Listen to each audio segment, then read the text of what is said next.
program will begin shortly. Enjoy. আপনি your brain on air শুনছেন। অনুষ্ঠানটি শীঘ্রই শুরু হবে। উপভোগ করুন।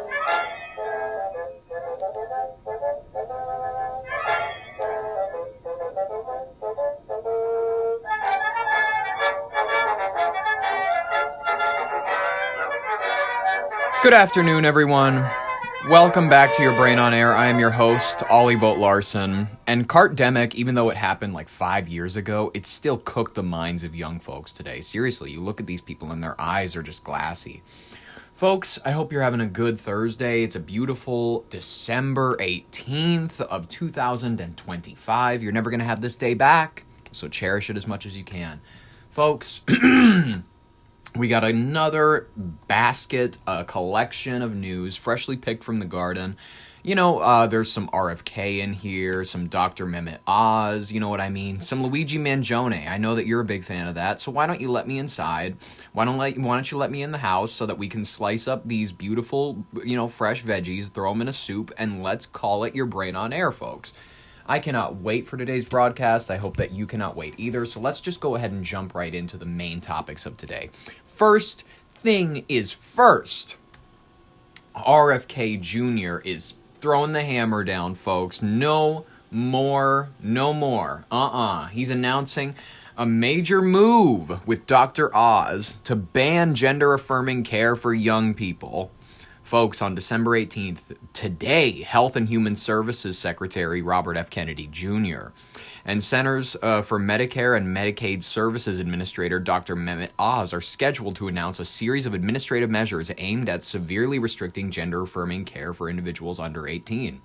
You know, listen, when we talk about gender-affirming care, that very much is a term that gender-affirming care. It's kind of like the way that Orwell talks about newspeak. When you reformulate words around the ideas will begin to change in people's heads. They'll go, okay, well, wait a minute. This is not taking a child who it was born a female and then transitioning them to a male before their brain is formulated to really, cohere and understand what that means. It's not that, per se. It's affirming what this child believes themselves right now to be. See how that works? See? In your head already, once you start to make that connection with the idea that this is affirming, this is good for the child in some way, the moment you start to make that connection in your head, they already got you. They've already started to make that different flip of the switch in your head. It's no longer mutilation. It's no longer any sort of potential lifelong, life-changing effects to their genitals or anything like that. Maybe their voice, maybe hair growth, anything like that. It's not anything life-altering. It's affirming care. So gender-affirming care is another term for advancing hormones or any sort of puberty blockers, sometimes surgical intervention on people under the age of 18 or over. It's affirming care most often for people who are over the age of 18, who do suffer from gender dysphoria, who would like to identify as someone of the other sex. However, that person will just become trans. So, gender-affirming care, I've generally kept my idea around this pretty solid as of late. I've gotten a lot of information. I've gotten a lot of understanding from the fact that the UK, Switzerland, a lot of countries over in Europe that we loved to point to for the longest time, they began restricting it. Some of the clinics were flat out banned because they realized that this was doing serious damage to the children. Some of them were detransitioners.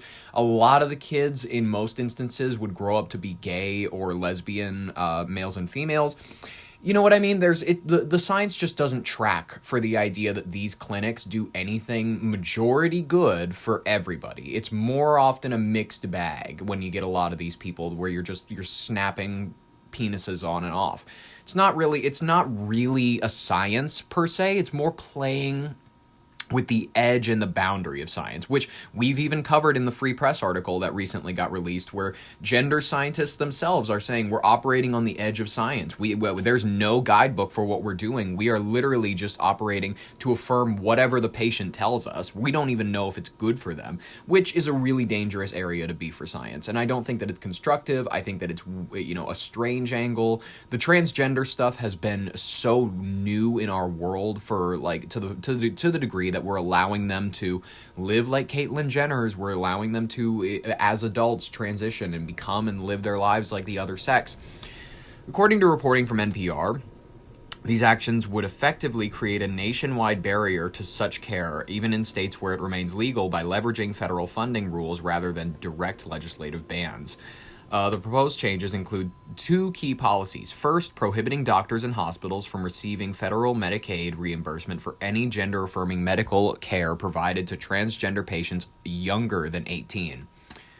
Okay, can I just say that first rule, no issue with it. Personally, I go with whatever you say, with my issue, I go, listen, as long as you're not restricting mastectomies for boys where they have extraordinary amounts of breast tissue that they would like to have removed, absolutely, that can be whatever. You're not actively moving towards transitioning them to where you're lobbing off girls' breasts or anything like that. But if it's affirming care in the services of transitioning someone into another sex, that's, I think, what this is set to target. Second, withholding all Medicaid and Medicare funding from any hospitals that offer pediatric gender-affirming services. Experts from both sides of the debate agree that these rules, if implemented, could make access to such care extremely difficult, if not impossible, nationwide. Currently, gender-affirming care for minors is already banned in 27 states through state laws, though this will just make it a nationwide issue.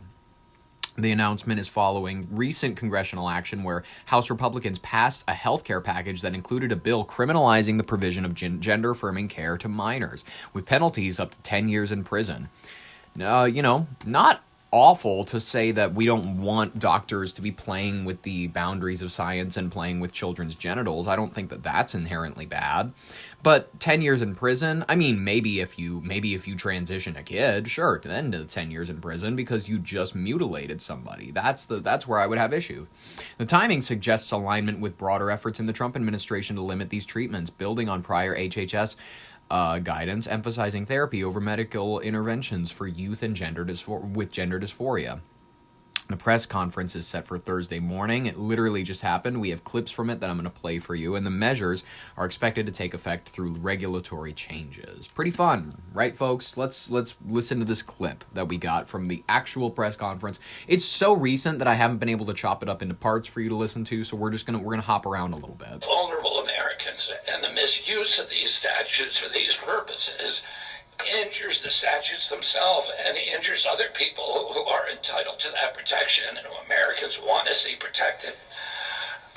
Our proposed rule will reassure recipients of HHS funding that policies preventing or limiting the sex-rejecting procedures do not violate disability non-discrimination requirements.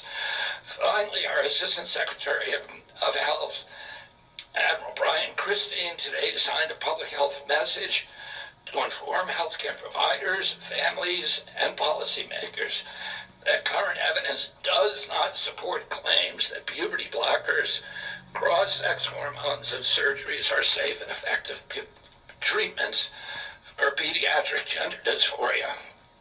These announcements are grounded in evidence and shaped by compassion. President Trump has made child protection a national priority. The Make Our Children Healthy Again strategy demonstrates that commitment. Sex-rejecting procedures rob children of their futures. The Maha Commission strategy report calls for an end to over-medicalization of our children. Unnecessary medical interventions drive big money interests that push sex-rejecting treatments. Today's revenue for sex-rejecting drugs and surgeries in 2023 were estimated in one study to exceed $4.4 billion and on track to exceed $7.8 billion by 2030. One doctor was recorded callously describing sex-rejecting procedures as a big moneymaker.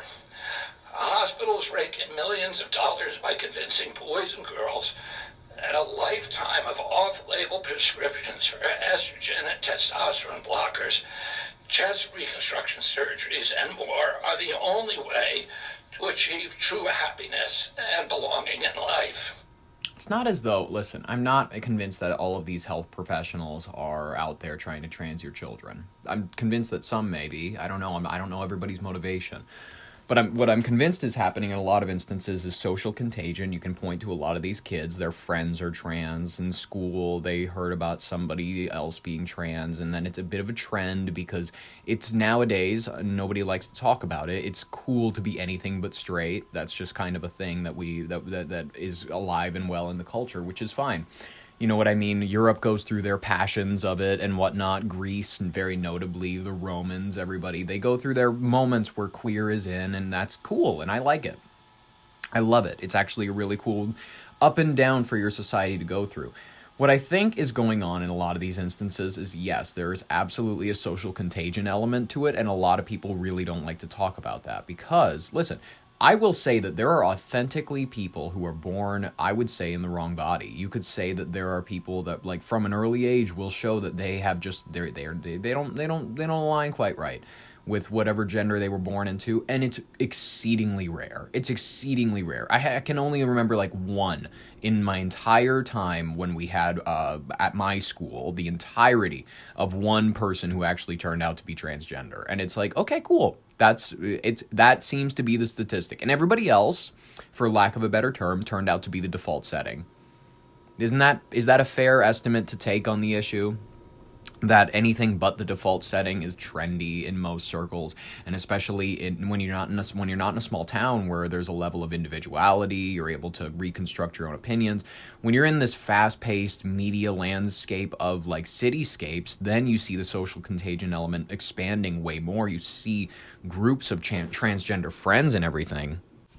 You know, it's there. It is there. It's not like something that we can just say is not happening, but you know, we have to make room for everybody in this conversation, and we can just say that the majority of these instances will not turn out to be authentically transgender people. Quite a few of them are people jumping onto it because it's trendy, and I think this measure, at least, if being an RFK fan, someone who enjoys him and a lot of his policies that he discussed and the person that he was before he joined the MAGA team and whatnot, as a fan of what he stood for and whatnot, I believe this to be a pretty decent measure that's focused on just protecting people under the age of 18. I think it's great. I think it's wonderful.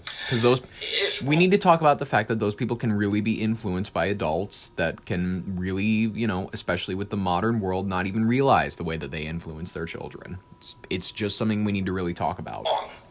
The Trump administration will not stand by while ideology, misinformation, and propaganda push vulnerable young people into decisions they cannot ideology, fully sweetheart. understand and that they can never reverse.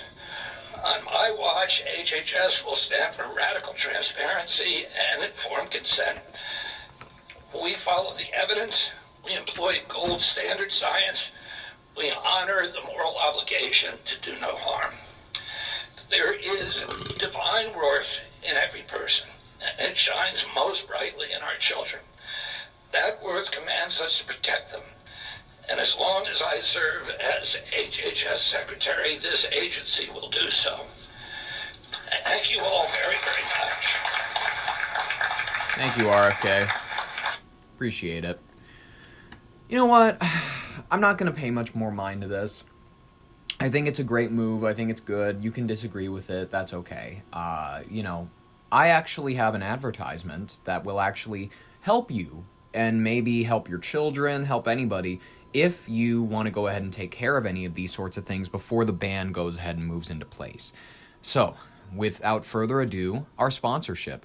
Introducing Dr. Chop-em-Up's gender-affirming care clinic, where nuance goes to die and every concern is solved with a clipboard, a jingle, and a punch card. At Dr. Chop-em-Up's, we believe childhood is confusing enough without thinking about things, which is why our patented same-day self-discovery system helps minors reach life-altering conclusions before lunch. Worried parents will be thrilled to know about our consultations lasting full 7 minutes before we include a complimentary sticker, juice box, and reassuring phrase like, "This is definitely what the experts say." Our clinic prides itself on cutting-edge vibes, not outdated ideas like cautions, second opinions, or the concept of later. From our pastel-colored waiting room to our aggressively upbeat staff, everything is disguised to be to make our irreversible decisions feel just like a summer camp. Not sure? That's okay. At Dr. Chop-em-Up's, uncertainty is simply a symptom we treat with laminated brochures and an enthusiastic nod. If your child can't spell identity, we're ready to affirm it. No awkward questions asked. So come on down to Dr. Chop-em-Up's gender-affirming care clinic, where satire is thick and irony is intentional, and common sense has been placed gently but firmly in a locked drawer. Dr. Chop-em-Up's, because nothing says responsible healthcare like a name that sounds like a cartoon villain. We're going to jump into our second story because it's a big one, folks. I mean, everybody's following it. He is the hottest thing since, sliced bread. I don't know. He's big. He's big in the scene. He's only 27. That's right, folks. We're going back to the weirdo himself, the Guinea, my favorite Guinea, Luigi Mangione. All smiles in court as marathon of evidence hearing continues, man. Luigi Mangione, the 27-year-old Guinea accused of assassinating United Healthcare CEO Brian Thompson in a targeted shooting outside the Manhattan Hotel in December 2024. Is currently involved in a prolonged pretrial evidence suppression hearing in New York State Court, with the hearing, which began in early December and has extended over multiple weeks with numerous days of testimony, focuses on whether prosecutors can use critical evidence like Mangione's arrest in Altoona, Pennsylvania, including a 3D printed gun, silencer, notebook, and other items found in his backpack. Mangione has pleaded not guilty to the state murder charges, as well as separate federal charges, and his defense argues that police conducted an illegal search and violated his rights during questioning. So, if you don't know, what he's trying to pin the argument on is the fruit of a sour tree or whatever kind of a statute. I'm high, I don't remember the exact legal name. Essentially, the legal argument relies on the idea that you got this fruit from a poisonous tree. You went ahead and you got this evidence from a poor practice, or you violated someone's rights and went ahead and got this evidence that could be used to prosecute them. Fruit of a poisonous tree doctrine allows them to claim in court, you went ahead and violated my rights. That evidence that you may found that incriminates me, you cannot use it anymore. Now, people can use that in court, and it sometimes has worked, very rarely, I would say, because there is nullifications that can be used in order to actually, like, completely curb it. There's another statute that says if the cops would have found it anyways, like if the cops can prove that there was reasonable suspicion to where they would have held you in custody and searched you anyways, found the evidence anyways, there's no reason actually for this argument to stay in place because, hey, you still had the illegal thing on you. Doesn't matter that we violated your right. We still got you with the illegal thing. We would have found a way to get it off of you anyways. Which arguments are to be made that he gave him a fake identity, he was faking his shit in a McDonald's. You know, I don't think that this is going to go anywhere. It's just a way for him to hold up the trial, get a little more media attention, get more shots of him smiling at the camera, getting a chance to smile with his teeth before his cellmates they help him out with that. They give him a free dental plan to make that the best pocket pussy in prison, I promise you. Listen here, he's not going to need those teeth. They're going to make him mashed potatoes every night. And he's a pretty one. And the Italians, they have a lot of gums. Everybody knows that about the Italians. They're mostly gum. Testimony during the hearing has featured Altoona police officers detailing the McDonald's arrest prompted by the 911 call. Body camera footage and prison guards recounting statements Mangione allegedly made in custody. Prosecutors have agreed not to use certain post-arrest statements while defending the backpack search as routine. The proceedings have revealed details like crumpled to-do lists and receipts covered from Mangione. As of mid-December, the hearing has reached its 9th day, with the judge expressing hope to wrap up testimony soon and issue a ruling on evidence admissibility by May 2026. Are you fucking kidding me? Throw his ass in jail, kill him, take him out and kill him. We know he's guilty. I'm just kidding, everybody. Let's go ahead and watch this clip from the news itself. Taking a live look at the Empire State Building over in New York City. Happening today, the pretrial hearing for Luigi Mangione continues, and it's been 3 weeks since lawyers began making their arguments about what evidence against Mangione was legally obtained and what should be thrown out before trial. But the lengthy pretrial hearing for the suspected CEO killer may wrap up today. Good Day's Briella Tomasetti is outside of that Manhattan criminal courthouse this morning with more. Briella. Her mic cut out. Good morning, Corral. This marathon hearing now in its third week of testimony. The judge said on Tuesday that he's pretty optimistic this could all wrap up today, or it could spill over into tomorrow. We won't know until later if that's the case. But 3 witnesses took the stand on Tuesday. The evidence custodian in Altoona, an NYPD lieutenant, and an analyst from the Manhattan DA's office. At issue on Tuesday was whether the search of Luigi Mangione's backpack by police in Pennsylvania was legal and whether the evidence contained in it can be used at trial. Prosecutors say the search was permitted because it was conducted in conjunction with an arrest, and officers were checking to make sure there were no dangerous items in there. Mangione's defense team disagrees because police didn't obtain a search warrant until later. Officer George Featherstone, the evidence custodian, testified about logging evidence and placing it in labeled bags and envelopes before turning it over to the NYPD. NYPD Lieutenant David Leonardi said that he and a team of detectives personally drove the evidence back to Manhattan, where it was delivered to a crime lab for testing. Leonardi also said he set up recording equipment inside an interrogation room in Altoona after Mangione was apprehended, but when asked by defense attorney Mark Agnifilo if he knew whether it was legal to record someone in Pennsylvania without their knowledge, he concluded he wasn't sure, adding that he was being guided by legal counsel at the time. Oh my God. There's a lot of, famous trials going on in the moment. Listen, reliable reporting from major outlets prioritizes the legal arguments and testimony over his courtroom behavior. Listen, describing him as attentive or calm without highlighting overt cheerfulness. Mangione's presence has drawn supporters to the courthouse, some expressing sympathy tied to broader criticisms of the health insurance industry. Obviously. Listen, if you don't see a problem with this, maybe you'll see a problem with the idea that, Nick Reiner, he's out there, and I don't know when his fans are going to show up, but they're going to show up in droves soon. They're going to be like, yeah, maybe Rob deserved Criminal it. Defense Attorney Thomas Kniff joins me now, represented Marine veteran Daniel Penny, who was charged and later acquitted in the death of Jordan Neely on the New York City subway. He is also a founding partner of Racer and Kniff. Tom, good to see you. Thank you very much for being here. I'm struck when I'm watching this guy that new looks video greasy. of him being taken into custody. He was 15 miles away from where this happened. Your thoughts on the police work? I mean, at least it's not like the OJ situation. They found him quickly.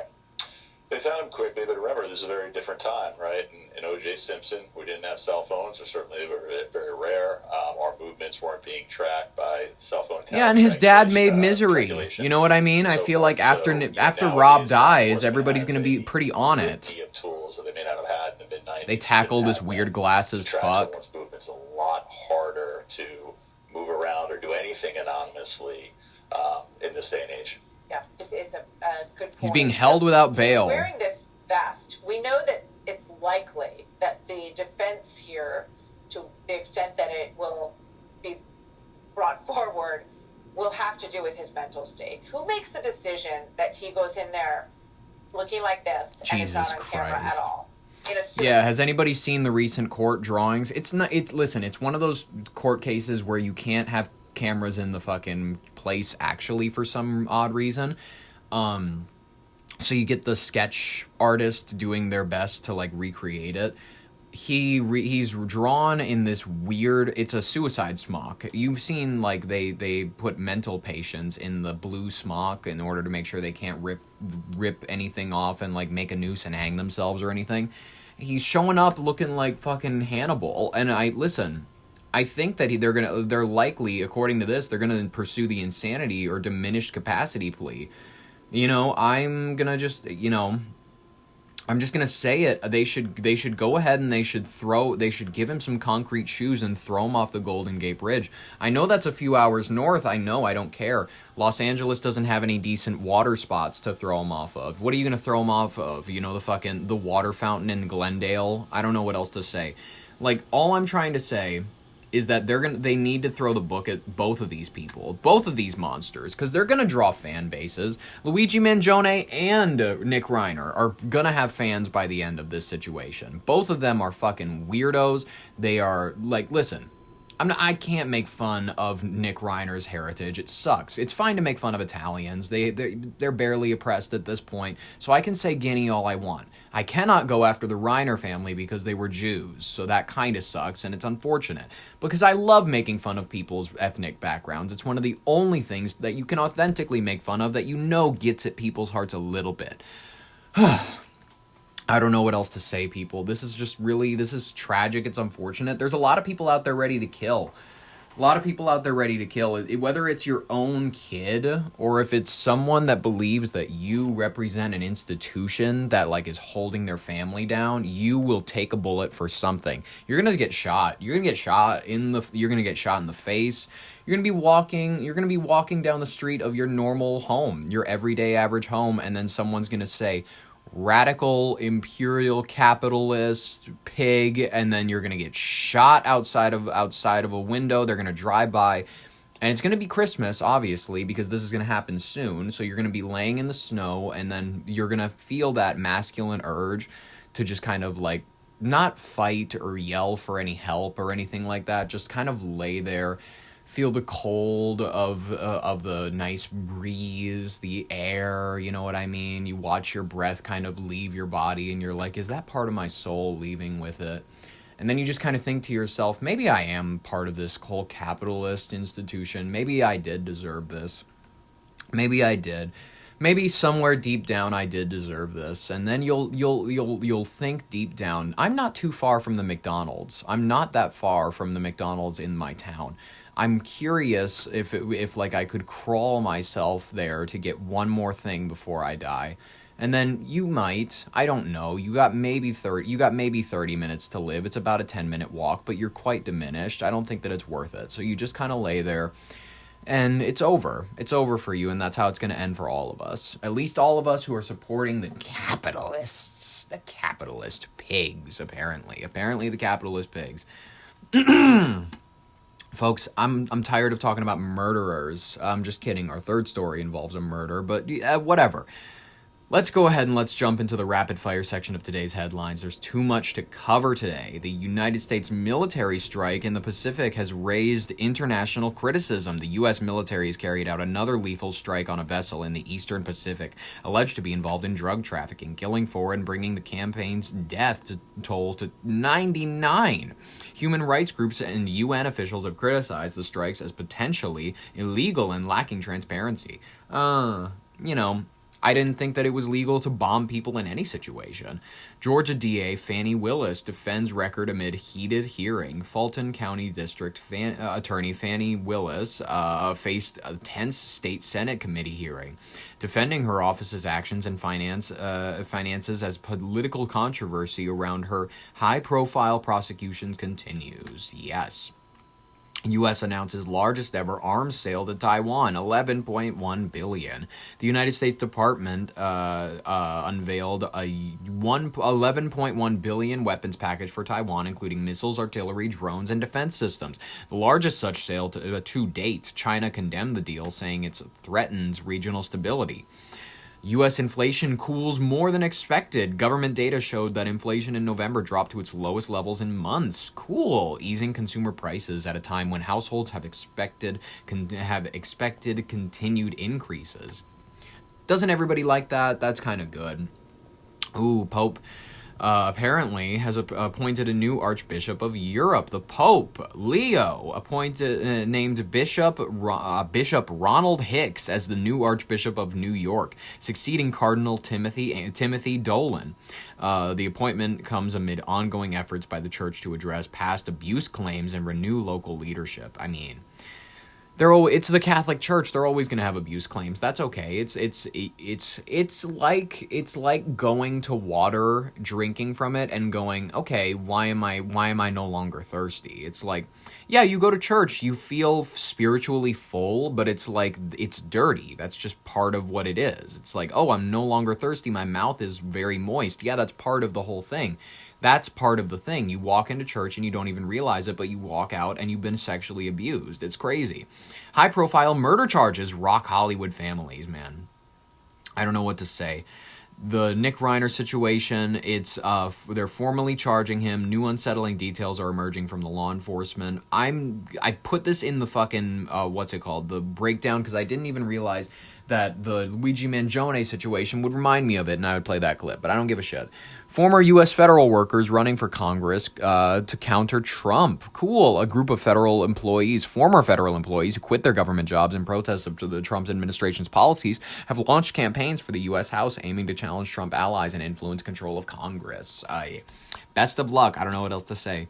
Trump reaffirms economic strength despite public skepticism. In remarks to press, President Trump insisted the U.S. economy is stronger than many voters perceive, addressing concerns over cost of living and lack of job growth ahead of the 2026 midterms. He's got a limited amount of time to convince everybody that it's better than we all think. Civil liberties groups highlight major rights battles in the United States. The ACLU, how trustworthy of an institution. Published a recap of 2025's most significant civil liberties issues, including military overreach, attacks on press freedom, and legal battles over immigrant and transgender rights. Yep, that's exactly what I would expect from the ACLU. Anyways, folks, I want to hop into our third and final story of the day. Before we jump and we end our beautiful Thursday broadcast, I appreciate you listening as far as you have already. Thank you so much. We appreciate it, that you support our vision here at Your Brain on Air, that you love to listen. Like it if you want more, subscribe if you like it. We're going to keep doing more of this content. We do it every day of the week except for Saturday, Sunday. That's pretty much it. But every day of the actual week, the work week, you get it. Folks, MIT professor shot dead in Boston. Shit. What? Nuno F.G. Lauriero, a 47-year-old acclaimed professor of nuclear science and engineering and physics at the Massachusetts Institute of Technology, MIT, was fatally shot multiple times in the foyer of his apartment building on Gibbs Street in Brookline, Massachusetts. Brookline, Massachusetts. L-I-N-E. A suburb near Boston. On the evening of December 15th, police responded to records and reports of gunshots around 8:30 p.m., found Lauriero with several injuries, and rushed him to a hospital where he was pronounced dead the following morning. Authorities, including the Norfolk County District Attorney's Office, Massachusetts State Police, and Brookline Police, are treating the incident as a homicide. No, really. With an active and ongoing investigation, but no suspects in custody as of December 18th. Lauriero, originally from Portugal, had a father of three, had joined MIT's faculty in 2016, and was recently appointed to director of university's Plasma Science and Fusion Center. One of its largest laboratories. His research focused on theoretical plasma physics and fusion energy. Earning him praise from colleagues as an innovative scholar, compassionate mentor, and dedicated leader. Doesn't sound like he was long for this world.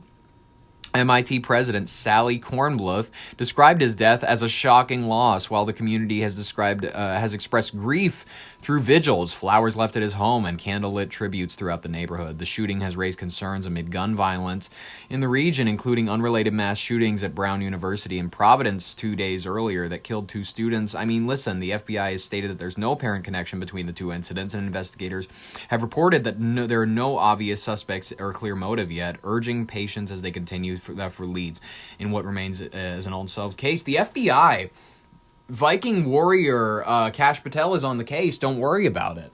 They're going to kick around the snow, they're going to look around, they're going to dawdle around like grumpy old men, and they're going to slip on the ice, and they're going to do what they did with the Charlie Kirk thing, where they're just going to hope that his dad turns him in.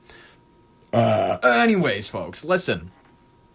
He was working in new energy. He was working in fission. He was working in plasma technology. Let me guess. He got a little too close to modernizing our fuel industry, got a little too close to maybe finding a breakthrough discovery in fission and how it can power cities with just like minimal shit. And then they were like, uh-oh, that set off our alarm and we killed him. It's like that one person who found out that wasp venom apparently has an effective treatment for certain forms of cancer. And then what happened to that person? They're dead. They're apparently dead. Let's go. Let's just listen to this clip because you know what I mean? They're just, he's dead. And we are also covering another developing story coming in out of Massachusetts, the Boston area here. I want to pop this up on your screen to give you a look at what we're talking about. Now, about 50 miles away from Brown University in Brookline. This dude looks like he could be my uncle. He literally looks just like me. He just looks like a Portuguese me. Massachusetts, there is this other high-profile homicide investigation that's been launched after an MIT professor was gunned down in his own home, but the shooter still on the run as of this morning. The Norfolk District... They're not going to catch him. Do you know why? Because it was an oil executive. It was absolutely somebody who was like, nope, we're not going to have this. The attorney's office confirms Nuno... I'm just going to say this also for your guys' sake. Don't invent anything. Don't revolutionize the industry. Don't invent the cure for cancer. Don't invent anything that'll get the government's eyes on you. A 47-year-old physicist and fusion scientist was shot Monday night at his home near Boston.